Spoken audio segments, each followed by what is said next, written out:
Coucou tout le monde, donc on se retrouve pour le deuxième speed build de la chaîne. Donc c'est la grosse maison que je vous avais prévue. Ça fait plusieurs semaines que je travaille dessus.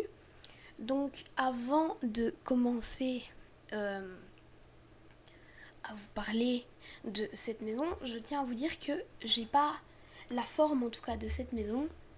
Et la couleur m'a été inspirée par une maison qui a été faite par la youtubeuse Belle Peinte. Donc elle est quand même assez connue, je pense que vous la connaissez. Donc c'est une maison américaine de type banlieue chic banale, enfin banale, pour des gens riches, pas des gens comme nous. Et dans cette vidéo, j'ai fait uniquement l'extérieur de ma maison, ainsi que le jardin et les plantes, tout ça. Donc j'ai aménagé l'extérieur. Et dans le prochain, on aménagera sans doute l'intérieur. Parce qu'en fait, cette maison a été une véritable galère. Parce qu'en fait, j'ai passé pratiquement 4 heures à la construire, rien que la structure. J'ai galéré pour les toits, hein. On dirait pas parce que je vous ai coupé une grande partie au montage. Mais j'ai vraiment galéré pour les toits. Donc là, on peut le voir que j'ai fait une espèce de toit de grange, mais au final, ça va gerter, voilà. Je vais creuser là et en fait, je vais faire un toit un peu plus en 4 pans. Je sais pas si vous voyez ce que je veux dire. C'est une architecture un peu plus banale. Oui. Donc, j'aimerais que ce manoir soit décoré dans un style assez moderne, mais après, je suis pas du tout sûre. Donc ça pareil, faudra que j'y réfléchisse. C'est toute une réflexion en fait quand on construit quelque chose de cette taille. Devant il y aura une allée en pierre du pack Vampire si je me trompe pas.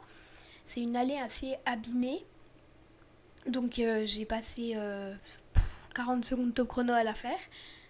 Euh, à l'arrière il y aura une piscine, un jacuzzi si je me trompe pas. Il y aura approximativement tout ce qu'une maison de cette taille peut espérer. Excusez-moi, je suis un peu malade. Donc là, vous voyez, j'ai fini les toits. Donc c'était la partie la plus longue euh, et la plus ennuyante de ma construction. Si on extrait la partie où il faut poser les buissons, parce que je pense que vous galérez tous, parce qu'en fait, moi j'appuie sur la touche parenthèse fermée en même temps que j'ai mon doigt sur la touche shift et le clic de ma souris pour poser. Donc c'est pas pratique en fait. J'étais contorsionnée sur mon clavier. Donc oui. Devant, à la base, en fait, j'ai voulu faire un arc de cercle, mais je me suis rendu compte que ça prenait trop de place. Si je voulais garder un grand jardin derrière, j'ai renoncé à mon allée en arc de cercle. Et voilà, donc je trouve que c'est assez dommage. Sinon, d'autres petites précisions. Donc cette vidéo est la première partie. Je suppose qu'il y aura 3 ou 4 vidéos. Là, voilà, je suis en train de faire l'allée. Donc dans celle-là, je fais tout l'extérieur. Dans sûrement la prochaine, ce sera sans doute pas un speed build pour l'intérieur parce que je prends... Comment Je suis nettement plus rapide pour l'intérieur que pour l'extérieur des maisons. Et donc, sans plus tarder... Oui, aussi. J'ai commencé une série, un peu comme celle de Belle Peinte encore, parce que c'est ma youtubeuse Sims 4 préférée. Enfin, pas préférée, mais celle que je regarde en majorité pour ses constructions. Donc elle construit et en même temps elle raconte une histoire. Alors du coup je vous ai écrit une petite histoire. C'est celle des gens qui vivent dans cette grande maison. Marina ouvre les yeux. Elle regarde son mari, sa maison. Elle sort le couteau de sa poche et l'abat en plein dans la poitrine de son mari. Tout a commencé il y a 4 ans, lorsque Marie ne vivait pas encore dans cette grande maison. Non. Elle vivait dans un minuscule appartement dans lequel elle galérait pour la fin du mois. Les factures devenaient de plus en plus lourdes Elle avait du mal à payer la fin du mois. C'était rude. Elle galérait vraiment. Alors du coup, pour éviter de retomber dans ce genre de situation, elle entra en contact avec un gang puissant dans les environs, le gang des Vagos. Pour ceux qui jouent à GTA, voilà. Donc le gang des Vagos était l'un des gangs les plus puissants du pays. Je sais pas si on pourrait même l'appeler un cartel. Elle entra en contact avec ce gang. Le chef du gang se nommait Christophe. Il était sans cœur, il était puissant, il était riche. Il accepta d'aider Marina, mais Marina devait servir de petite main. C'est-à-dire qu'elle faisait des livraisons de drogue, par-ci par-là, ce qui ne lui plaisait pas. Hein. On va pas se mentir, Marina c'est pas son truc, hein. La délinquance, c'est une femme qui a toujours été très droite, Enfin voilà, elle a jamais vraiment été une, euh, une hors-la-loi, si je puis dire. Donc on va dire que ça lui réussit, elle galère de moins en moins, mais Christophe est secrètement amoureux d'elle, ce qui fait qu'elle a des avantages par rapport aux autres membres du gang, comme par exemple, elle peut se rapprocher très près de Christophe, qui lui donne en général des bons petits pourboires pour l'aider dans sa quête d'argent. Donc Marie commence à se rapprocher très près de Christophe. C'est-à-dire qu'elle dîne avec lui, sauf que le problème, c'est que Marie est déjà mariée à un certain Elias Poney. Jugez pas le nom de famille. Donc, ce Elias Poney est dans la même situation financière qu'elle. Enfin, sauf que ça s'est un peu amélioré grâce aux efforts de Marie pour se rapprocher de son cher Christophe, qu'elle n'aime absolument pas d'ailleurs. Donc leur situation financière s'améliore, mais ils finissent par emménager dans cette énorme maison. Donc pour l'instant, ils vivent seuls. Rapidement, ils ont 2 enfants. Donc 2 très beaux enfants, voilà. Tout se passe pour le mieux dans le meilleur des mondes pour eux. Le seul problème, c'est que jaloux comme il est, Christophe décide de torturer psychologiquement Marie. Il lui dit que si elle ne tue pas son mari pour se marier à lui, lui tuera ses 2 filles. Donc, forcément, Marie, elle est... non mais Chris, on se connaît depuis maintenant 3 ans. Enfin voilà, c'est pas... Et il ne veut rien entendre. Il lui dit que si il ne les tue pas, elle ne le tue pas, il se chargera de son cas personnellement. Marie sait que Christophe est capable du pire comme du meilleur. Alors, tristement, elle relève la tête et elle accepte. Le lendemain matin, elle est triste. Elle n'adresse même pas la parole à Elias. Elias qui se rend bien compte qu'elle a un problème, qu'elle ne va pas bien. Mais il n'ose pas lui demander car il sait bien que quand sa femme est dans un état pareil, il vaut mieux ne pas s'en occuper au risque de se prendre un bon gros coup de poing dans les dents. Marie parta comme tous les jours. Elle monta dans sa luxueuse voiture, partit en direction du cartel du gang, et elle dit à Christophe « Mais Chris, je ne le ferai pas. » Et Christophe lui dit « Sous quel droit est-ce que tu oses me désobéir ?»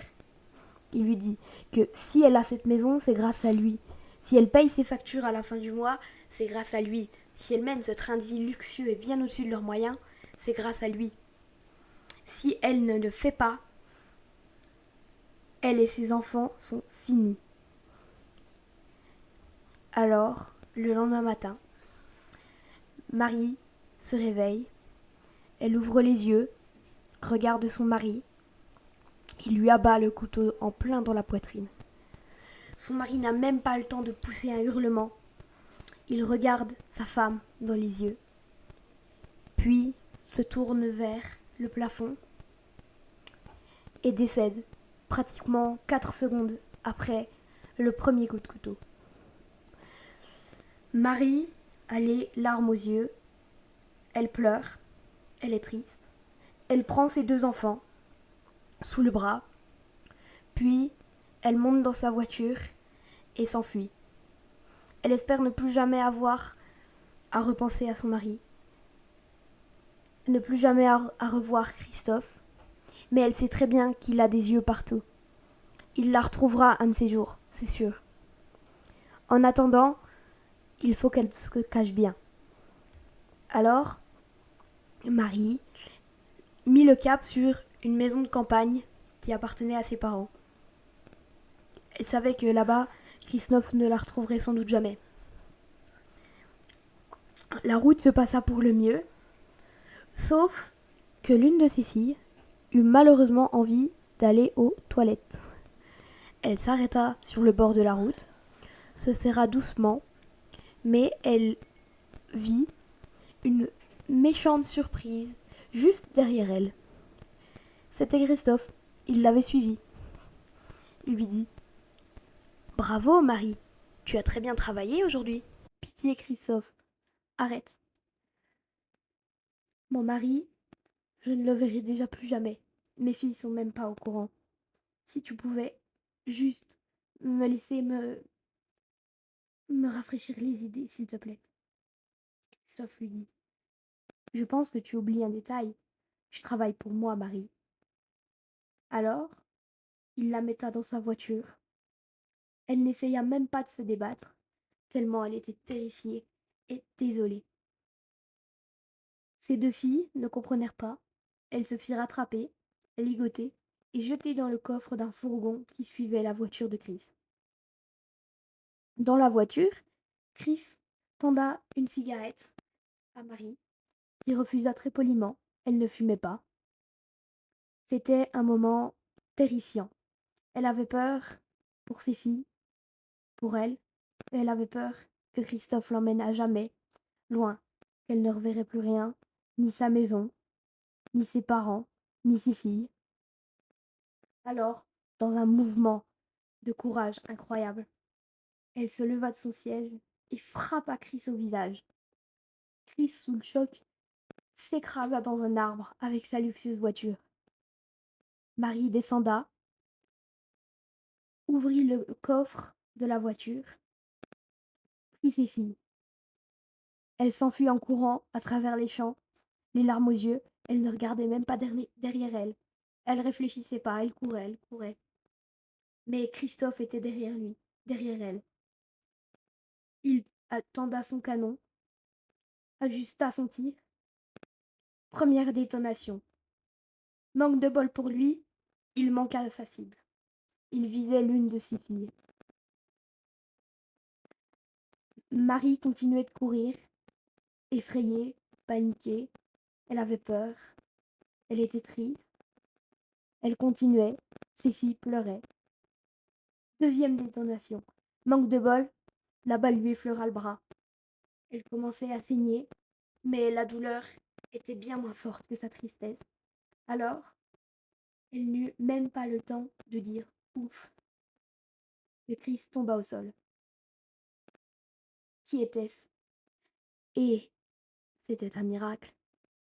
Derrière elle, son mari, Elias, venait de tuer Chris avec la même arme qu'il s'était fait poignarder. Marie regarda Chris et lui dit Chris, tu es vivant? Chris lui jeta un regard de colère monstre. Il lui dit Tu ne m'as pas tué. Elle se réveilla en sursaut dans son lit, en sueur. Elle dégringola tous les escaliers, alla chercher ses filles et les embrassa. Puis elle se jeta sur son mari, lui fit le câlin du siècle et pleurait. Elle dit plus jamais ça, plus jamais. En fait, tout ceci était une hallucination. Le gang, Christophe, le meurtre de son mari, la voiture, la camionnette, tout. Heureusement pour elle, d'ailleurs. Elle vivait toujours dans son minuscule appart, à son Maïchuno, et elle espérait de tout cœur que ce genre d'histoire ne la concerne jamais. Elle était terrifiée, encore en sueur. Elle avala un café Et par la fenêtre, qui est-ce qu'elle vit? Elle vit Chris, qui la regardait depuis sa fameuse camionnette noire. Et c'est tout pour cette histoire. J'espère qu'elle vous a plu. En tout cas, moi j'ai beaucoup aimé vous la raconter. Donc la vidéo n'est pas encore finie. J'espère qu'elle vous plaît. Si vous avez des suggestions de choses à améliorer dans mes histoires, je suis preneur. En tout cas, moi j'ai beaucoup aimé vous la raconter. Et j'espère que vous avez aussi beaucoup aimé l'entendre. Donc on va continuer de parler un peu de la maison. Comme vous pouvez le voir, je suis actuellement en train de décorer. En fait, j'ai eu un gros vide sur les bords là, je savais plus quoi mettre. Alors j'ai mis un feu de camp qui vient avec le pack île paradisiaque, je crois. Et ensuite, je l'ai remplacé. Enfin, je l'ai pas remplacé, mais je l'ai mis sur du sable. Et j'ai aussi mis je sais pas si vous voyez de quoi je parle, le petit lac là d'heure de gloire. Bah si vous voyez de quoi je parle, vu que je l'ai mis. Et du coup, j'ai mis des petits transats autour. J'imagine que c'est les enfants de Marie qui viennent jouer dans ce lac, patauger. Alors qu'ils ont une grande piscine juste à côté, mais vous savez, les enfants, euh, tant que c'est boueux et dégueu, ils sont ravis. Et donc, si vous avez des suggestions pour continuer à améliorer cet extérieur que je trouve encore, ma foi, très vide, puisque cette construction est véritablement gigantesque, n'hésitez pas à m'écrire ça dans les commentaires. Et cette vidéo touche à sa fin. Alors, si elle vous a plu, n'hésitez pas à liker, commenter ainsi que partager. Ça me fait toujours super plaisir. Et je tiens à vous remercier parce que j'ai eu il n'y a pas longtemps des commentaires super sympas. Euh, donc, c'est vraiment... vous êtes super gentils, vous êtes toujours là avec vos petits mots. Ça me fait vraiment, vous savez pas à quel point, vraiment, vraiment plaisir. Et donc, eh ben, j'ai plus qu'une chose à vous dire. Salut les amis!